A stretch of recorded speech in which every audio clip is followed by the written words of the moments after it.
Ngena ke manje inhlanya zezwe bazothela la bazosingcolisa basilungisela ngamakhwapha sizwa ngifike lokucasuka.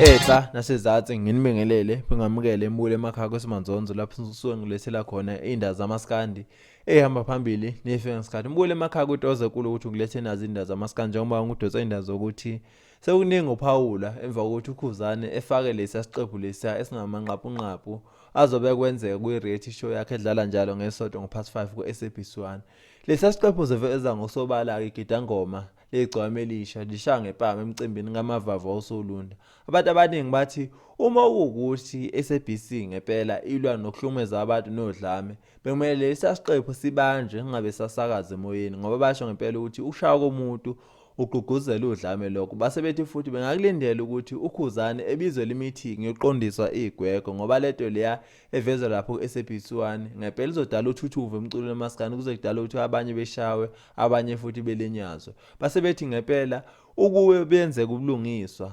udokotela u3 second nethimba lakhe njengoba bethi balwa nokuthi uchitheka igazi la emcimbini yamaskandi noma la emculweni lamaskandi futhi bafuna ukuthula bekumele ngempela uKhuzane ebizwe ezobanjela imeeting ezoqolisa icala ukuthi ngempela lento le ezovezwa eSABC1 izodala uthuthuva emculweni lamaskandi. Abantu abaningi ngempela bamphendulile umuntu obebhale lokhu futhi bathi kanti uKhuzane yini oshaye igidangoma legciwama ngoba akuyena uKhuzane oshayile uKhuzane wayehambile ezisibukeli kodwa ke mbule emakhaya ke ake hlangane lapha ngezathi sizwe umbono wakho ukuthi wena ngempela uyibona kanjani le ndaba ngabe ngempela uKhuzane lesi siqephu sakhe sithi Khuzane bo ezodlala kusasa ngo-5 eSABC1 kumele ngempela sibanjwe singabe sakhishwe emoyeni ngoba nakho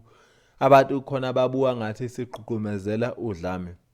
Mukele emakhaya ke kuthini uphalo wakho noma nawe kule group ethi uKhuzane akazange enze lutho yena kodwa wayezobukela umcimbi njengabo abantu kwabe sekwenzela lesi sigameko ukuthi kube khona abashawayo kanti namakhamera ayikhona akwazi ukuthi igcina iqophekile lento le. Mukele emakhaya kuthini uphalo wakho ake hlangane lapho ku-comment section sibhunge le ndaba kodwa ke ake hlangane futhi ngokuzayo sengiphathele indaba zamaskandi ake sithi till next time siyabonga. Ngena ke manje inhlanya zezwe bazothela la bazosingcolisa basilungisela ngamakhwapha sizwa ngifike lokucasuka. Mina kahle kahle nje umuntu osengidine kakhulu uye kwayena ngizwelo into efuna ukulaliswa phansi ecilwe ngento